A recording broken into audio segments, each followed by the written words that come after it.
this never fails.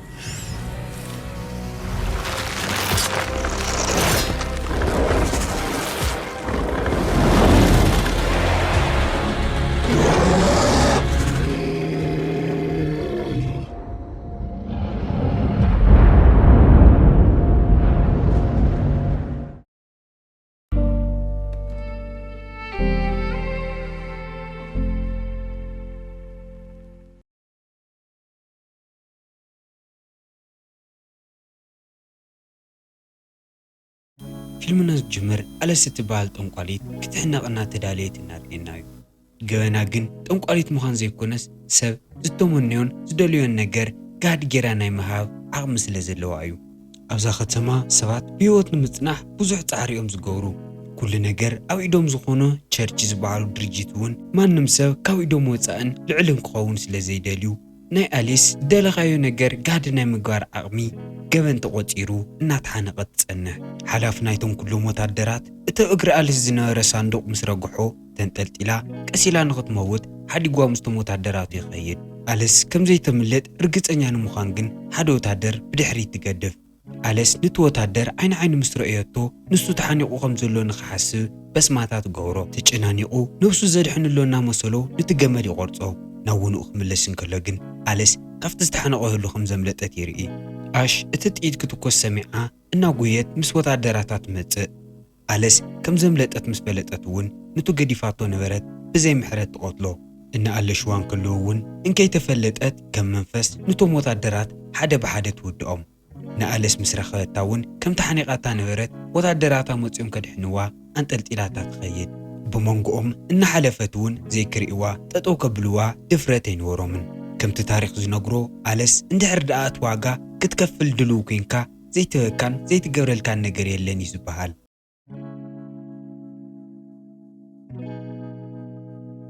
بزورزي أفتاقر قلت في سفعفحمو أو روح بيت منقستي تنبر نورت ناو نقستي ميلون جيبتسح نقالس زنورات منيت بتحمو سانس لزنورون بأكال كيدا ترخامو ملك عن غد كير كم تمنت نقرا ألسون قاسقا خيبالت تسمع مع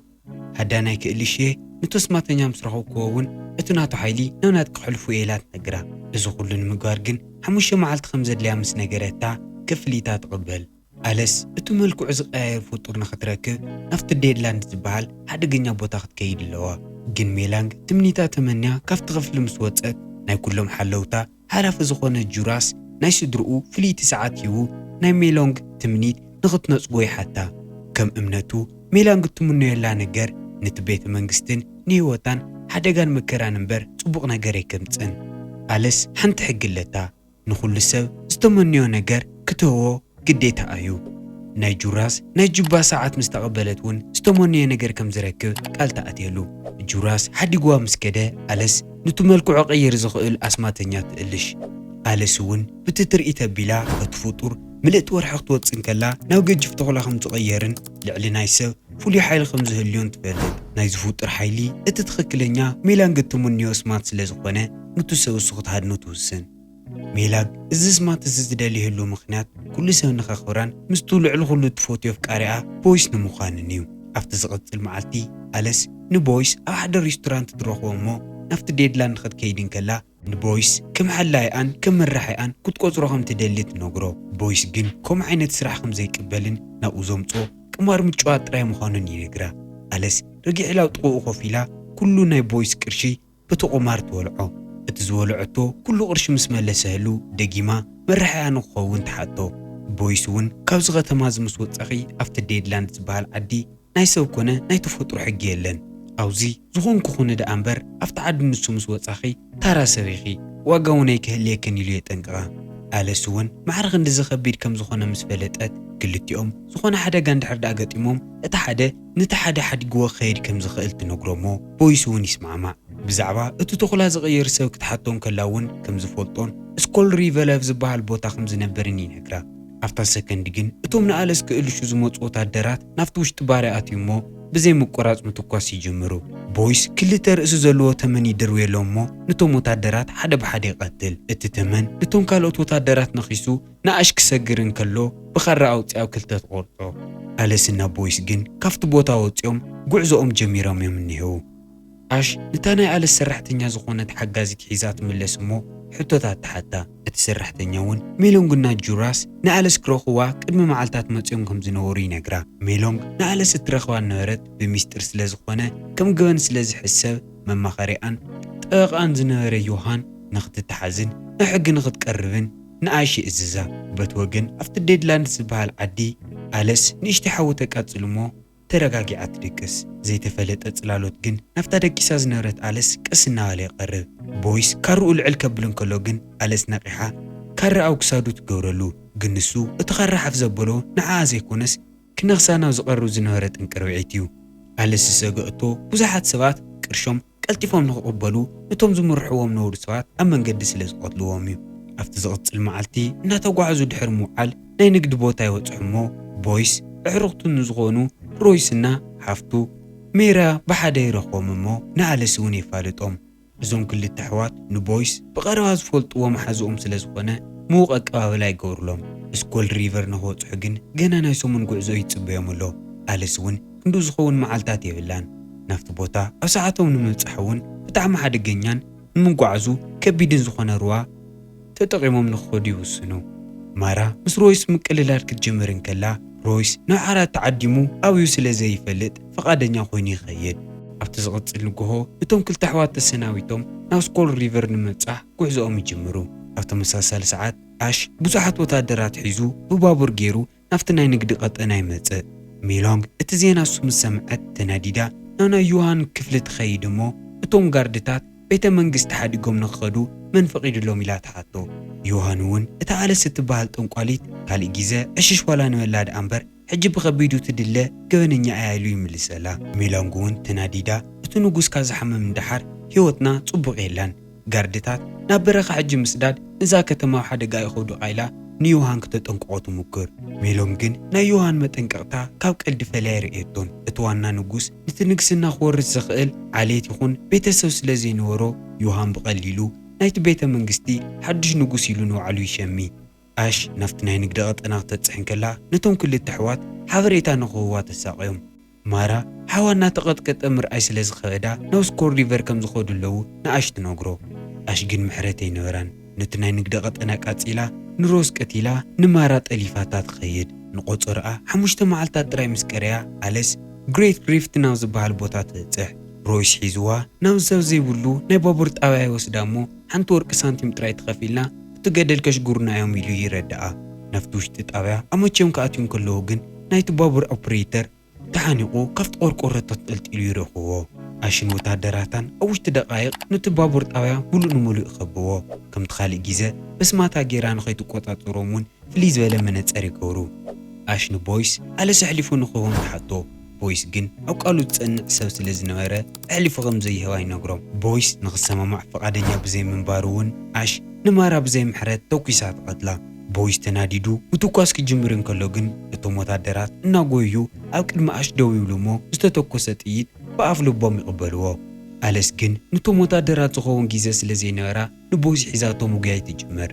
ቀልጢፎም ናፍታ ብኬብል እትንቀሳቐስ መኪና ይስቀሉ እሞ ነታ ኦፕሬት መግበሪት ብጥይት ተኩሶም ምስ ወቕዕዋ ናፍቲ ሓደ ኣንፈት ገደል ምንቅስቓስ ይጅምሩ። እቶም ወታደራት ናፍታ መኪና ይስቀሉ እሞ ነቶም ክልተ ገበነኛታት ምስ ዓቦም ይቕፅሉ። ቦይስና ኣለስ ክልተ ጥራይ ዋላ ይንበሩ ነቶም ወታደራት ብዘይ ምሕረት እዮም ዝበኣስዎም ነይሮም። ኣሽ ኣብታ መኪና ዝነበሩ ወታደራታ ሓደ ብሓደ እናተቆተሉ ክትሪኦም እንከላ እንቶም ዝተረፉ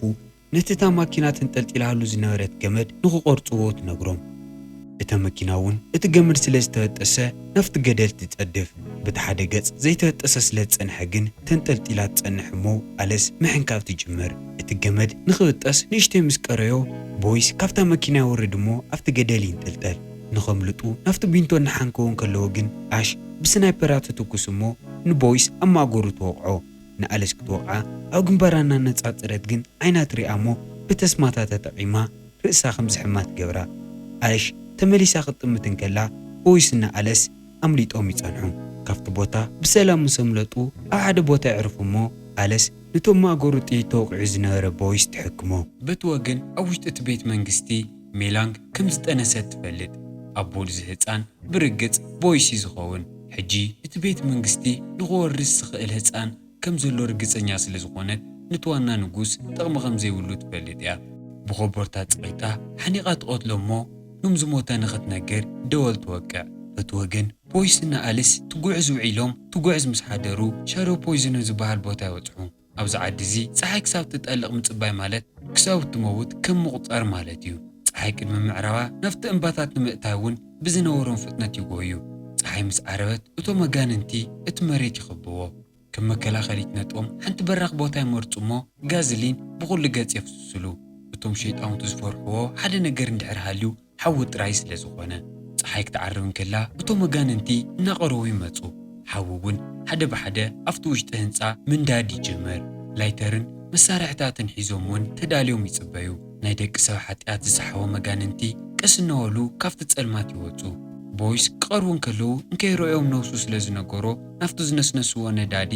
ላይተር ይደርውየሉ ሓዊ ኸቢብዎም ነቲ መጋንንቲ እናሓለይዎም ከለው እውን ሓጫውን ደርውዮም ናፍቱ ውሽጢ ክሸግሩ ይሞክሩ ቦይስ ነዳዲ ዝመልአ መርዊን ይደርውየሎም እሞ ጥይት ይትኩሰሉ ኣብቲ ውሽጢ ህንፃ እውን ብጣዕሚ ገጅፍ ቀጸሎ ይፍጠር እቲ ጋዝ ዝመልአ መርዊን ክትኮስ እንከሎ ንብዙሓት ሸይጣውንቲ ይቐትል ግን ክፍንጀርን ከሎ ንቦይስ እውን ካብቲ ሓወን ቂርዎ ነይሩ ሓደግ ሸይጣን ብልዕሊኡ ኮይኑ ቆትሎና ሞከረን ከሎ ኣለስት መጽሞ ካራ ጌራ ብድሕሪቱ ተወቆ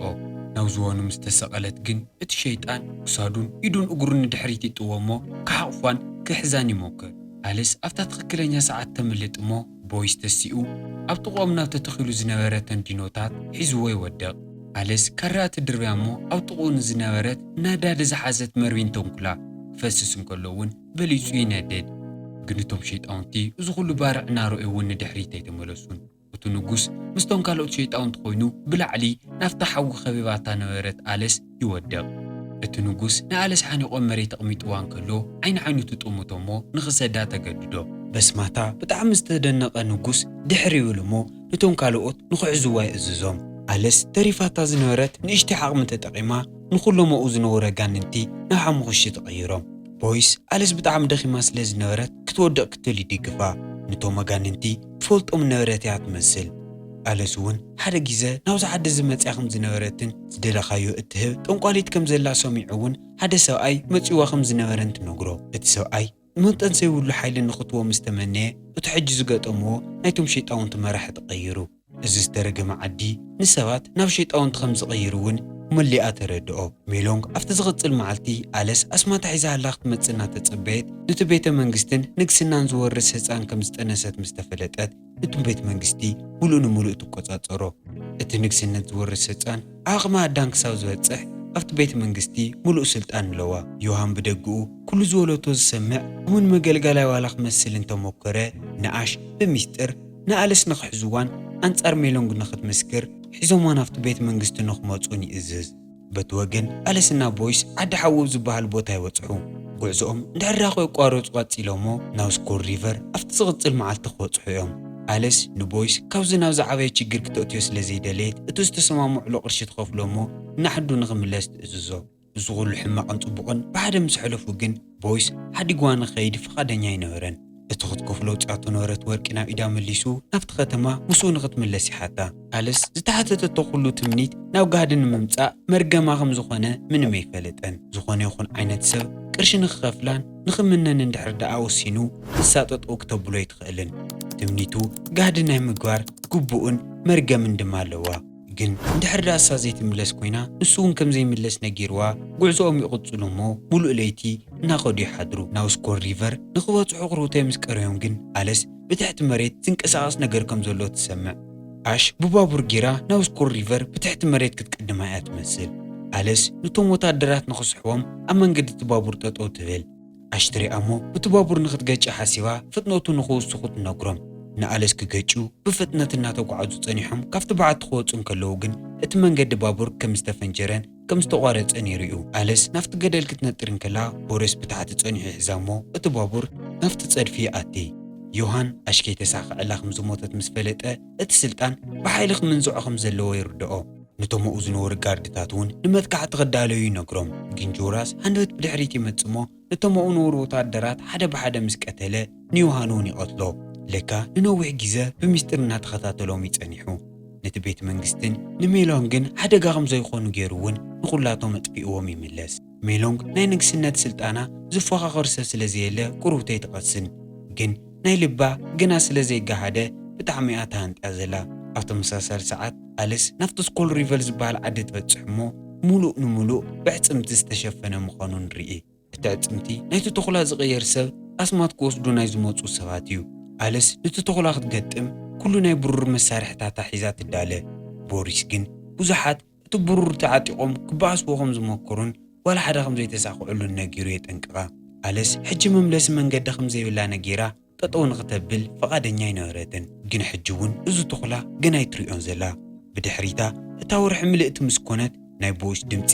እናረወደን ትንፋሱ እናፈጠነን እናኸበደን ይኸይድ ኣብዚ ሰዓት እዚ እውን እቲ ተኹላ ዝቕየር ፍጡር ቦይስ ምዃኑ ንፈልጥ ቦይስ ኣብ ውሽጢ ደቃይቕ ካብ ታራ መላጥ ሰብኣይ ናብ ዓብዪ መፍርሒ ተኹላ ይቕየር ኣለስ ቡቱ ሲልቨር መሳርሒ ኣጌራ ክትወቕዖ ትሙክር ግን ምንም ኢፌክት ኣይነበሮን ኣለስ እቲ ናይ ዓይነ ስማታ ተጠቒማ ንቦይስ ዓብዪ ዒፍ ክቆትሎ ከም ዝመፅሎ ጌራ ተርእዮ እሞ ነጢሩ ክሕዞ እንትሙክር በቲ ብሩር ጌራ ቆርበቱ ትወግኦ ኣብ ተመሳሳሊ ሰዓት ብዙሕ ደበና ነታ ወርሒ ይሽፍና እሞ ቦይስ ካብቲ ተኹላ ናብ ሰብ ይምለስ ደጊሙ ንኸይጎድኣ ኣስጢማ ብገጀፍቲ ገመዳት ተኣስሮ ቦይስ ንኣለስ ክጎድኣ ኣይደለየን እቲ ናይ ተኹላ ተፈጥሮ እዩ ንኸጥቅዓ ዝገብሮ ነይሩ ግን ኣለስ እቲ ተኹላ ዝቕየር ሰብ ንሱ ምዃኑ ካብ መጀመርያ እያ ትፈልጥ ነይራ ኮኒላ ሓላይ ኣነ ክኸውን ዝቖፀረቶ እውን ናብቲ ቦታ ሒዛቶ ክትመፅእ ስለ ዝደለየት እዩ ቅድሚ ዝተወሰኑ መዓልታት ቦይስ ጥይት ተወቂዑ ክትሕክሞን ከላ ኣብ ውሽጢ ቆስሉ ካብ ብሩር ዝተሰርሐት ሳንቲም ቀቢራህሉ እያ ነይራ እቲ ብሩር ሕጂ ናብ ናይ ቦይስ ደም ተሓዊሱ ስለ ዘሎ ናብ ሰብ ንምቕያር ብጣዕሚ ዝቐለለ እዩ ኮይንኒ ኣለስ እቲ ብብሩር ዝተሰርሐ ካራ ኣውፅያ ክትቆትሎ ትዳለ ግን እዚ ኩሉ ዝቐረባን ዝፈለጣቶን ሰብ ክትቀትል ድፍረት ኣይነበራን ሓደ ግዜ ኣለስ ናይ ካልኦት ሰባት ሕቶን ትምኒትን ጠጠው ክተብል ከም ዘይትኽእል ዝነጊራቶ ስለ ዝነበረት ቦረስ ዝምነዮ ነገር ከም ዘለዎ ይነግራ ኣለስ ጋእሰጋ እናበለትን ከላ ነቲ ደበና ነፋስ ይብትኖ እሞ ቦሪስ ተመሊሱ ናብ ተኹላ ምቕያር ይጅመር እንከይቀትላ ክትቆትሎ ስለ ዝነበራ እውን እቲ ካራ ናብ ልቡ ትወግኦ ድሕሪ ዝተወሰኑ ሰዓታት ኣብቲ ስኮል ሪቨር ዝበሃል ዓዲ ፀሓይ ይበረቕ ኣለስ እውን ንቦይስ ቀቢራ ናብቲ ከተማ ትምለስ እቶም ከምባርያ ዝሰርሑ ሰራሕተኛታት እናኣትየት ይርእዋ እሞ ናብ ነፃነት እትወስዶም ሓንቲ ሰብ ንሳ ምዃና ስለ ዝፈለጡ እናጨርሑ ይቕበልዋ ኣለስ ናይቲ ተኹላ ቆርበት ሒዛ ኣብቲ ቤተ መንግስቲ ተኣቱ እሞ ንጁራስ ትህቦ ንሜሎንግ እውን ኢዳ ሓሪዳ ደማ ናብቲ ቆርበት ተጢዋ እቲ ኣስማት ናታ ከም ዝኸውን ትነግራ ጁራስ እውን ትምኒቱ ከምዚ ተሳኽዐ ሪኡ ንምንታይ ጠጠው ከም ዘየበለታ ንኣለስ ይሓታ እቲ ንዕኡ ዝኣትየቶ ቃል ስለዘይሓልየት እውን እታ ናይ ስድርኡ ሰዓት ንኽትምልሰሉ ይሓታ ኣለስ ግን እቲ ኩሉ ግዜ ትለለዮ ነበርካ ነገር ረኺብካ ኢኻ ንሱ እውን ንቦይስ ስለ ዝቐተልክዎ ኣብ መንጎኦም ዝነበረ ሓደ ዓቐብ ኣወጊደልካ ኣለኹ ኢላ ትነግሮ ጁራስ ትምኒቱ ከም ዝተሳኽዐ ፈሊጡ ናብቲ ውሽጢ ቤተ መንግስቲ ኣትሞ ንሜሎንግ እቲ ዜና ይነግራ ሜሎንግ ቦይስ ከም ዝሞተ ምስ ፈለጠት ብጣዕሚ ትናደድ ናብ ተኹላ ክትቅየር ዝተመነየሉ ሓደ ምኽንያት ተሃልዩ ምስ ቦይስ ክትነብር ስለ ዝደለየት ትምሕዩ ሕዚ ግን እቲ ዓለም ዝፈትዮ እቲ ሓደ ወዲ ብሰንካ ከም ዝሞተ ብምፍላጣ ብጣዕሚ ትናደድ እሞ ንጁራስ ኣብ ክሳዱ ትወግኦ ኣለስ ካብቶም ዴድላንድ ብሂወት ስለ ዝተመለሰት እውን እቶም ሰራሕተኛታት እቶም ቤተ መንግስቲ ይሽውዶም ከም ዝነበረ ሪኦም ተናዲዶም ናብ ውሽጢ ኣትዩ ኣብ ውሽጢ ዝፀንሖም ዝኾነ ይኹን ዓይነት ሰብ እውን ብዘይ ምሕረት ይቐትሉ ኣብ መንጎ ዕግርግር ሜሎንግ እንከይተፈለጠት ሰላሕ ኢላ ተምልጥ ናይ ተኹላ ቆርበት እውን ፀሓይ ወሪቓ ክተቃፅሎን ከላ እናተኸኸ ናብ ስኮል ሪቨር ይምለስ እሞ እቲ ሞይቱ ነበረ ቦሪስ ብሂወት እናተመለሰ ንሪኦ ኣለስ እዚ ኩሉ ዝገበረህሉ ምኽንያት ቦረስ ብቐሊሉ ዝመውት ፍጡር ከም ዘይኮነ ርግፀኛ ስለ ዝነበረት እዩ ኣብቲ ዝሓለፈ መዓልቲ ቦሪስ ቅድሚ ምማቱ ዝተመንዮ ነገር እውን ምስ ኣለስ ክኸውን ከም ዝነበረ ንፈልጥ ሕጂ ግን ኣለስ ኣብ ዘለህሉ ምኽንያት ናይ ኩሉ ሰብ ትምኒት ናይ ምግሃድ ግቡእ ስለ ዘለዋ ጥራይ ዘይኮነስ ንቦረስ ንሳ እውን ስለ ተፍቅሮ እዩ ንዓመታት ናይ ሰብ ትምኒትን ድሌትን እናማልአ ድሕሪ ምጽናሕ እቲ ደልዮ ህይወትና ነበረት እናረኣናያ እውን ፊልምና ይወዳእ በቲኹም ትኩን ተስፋ ይገብር ንቻናልና ሓደሽቲ ኮይንኩም ሳብስክራይብ እዚ ቪድዮ ድማ ላይክ ኢልኩም ምሕላፍ ከይትርስዑ ደጊምና ሳውን ረኸብ ሰናይ ጸንሒ